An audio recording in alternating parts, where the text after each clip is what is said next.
হায়াত মৌতের মালিক আল্লাহ, ন্যূনতম সিকিউরিটি নিয়ে চলাও হলো সুন্নাহ।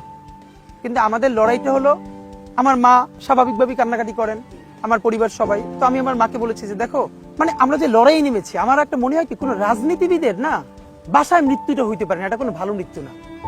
যিনি রাজনীতি করেন, যিনি লড়াই করেন, যিনি বিপ্লবী, যিনি সংগ্রামী, তার মৃত্যুটা হবে একটা সংগ্রামের মধ্য দিয়ে, একটা রাজপথে, একটা গ্লোরির মৃত্যু।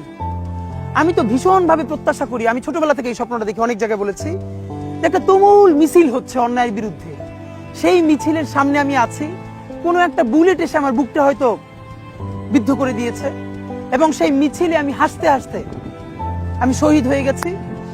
এবং সবাই যখন মৃত্যুটাকে ভীষণ ভয় পায়, আমি তখন হাসতে হাসতে আল্লাহর কাছে ভীষণ সন্তুষ্টি নিয়ে পৌঁছতে চাই যে আমি একটা ন্যূনতম ওই জীবনটা লিড করতে পারলাম, যে আমি একটা ইনসাফের হাসি নিয়ে আমি আমার আল্লাহর কাছে পৌঁছতে চাই।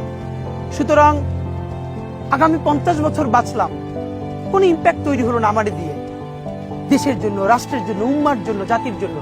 কিন্তু আমি ধরেন 5 বছর বাঁচলাম, সেটার মধ্য দিয়ে যদি আগামী 50 বছরের ইম্প্যাক্ট তৈরি হয়, তাহলে অনেকদিন বেঁচে থাকায় কি সাফল্যের? বলেন, শহীদ প্রেসিডেন্ট জিয়াউর রহমান কয়টা দিন বেঁচেছেন, কিন্তু ভাবেন আজকে পর্যন্ত উনি আমার অনুপ্রেরণা। হাঁটতে হাঁটতে আমার পা ফুলে যায়, আমি, আমার টিম, সেদিনকে ব্যাগের মধ্যে জুতো নিয়ে তারপরে একটা শপিং মলে ঘুরছিলাম, মানে পা ফুলে গেছে, পা জুতোয় ঢুকাতে পারছিলাম না। তো জিয়াউর রহমানের একটা ওনার গল্প মনে পড়ছিল, যিনি মাইলকে মাইল যখন হাঁটতেন, ওনার সাথে স্টাফদের পা ফুলে যেত, কিন্তু ওনার তো আর্মি ট্রেনিং আছে। তখন তাকে বলতো, স্যার আপনার তো আর্মি ট্রেনিং, আমরা তো আর পারি না। এই জন্য ওনাকে মানুষ রাখাল রাজা বলতো। তা আমরাও সারা বাংলাদেশের 56,000 বর্গ মাইলে হাঁটতে চাই, আমরা ইনসাফের চাষাবাদ করতে চাই, একটা স্বাধীন সার্বভৌমত্বের সততার বাংলাদেশ তৈরি করতে চাই। আল্লাহ যে কয়দিন হায়াতে রাখবেন, এই লড়াইটা করব।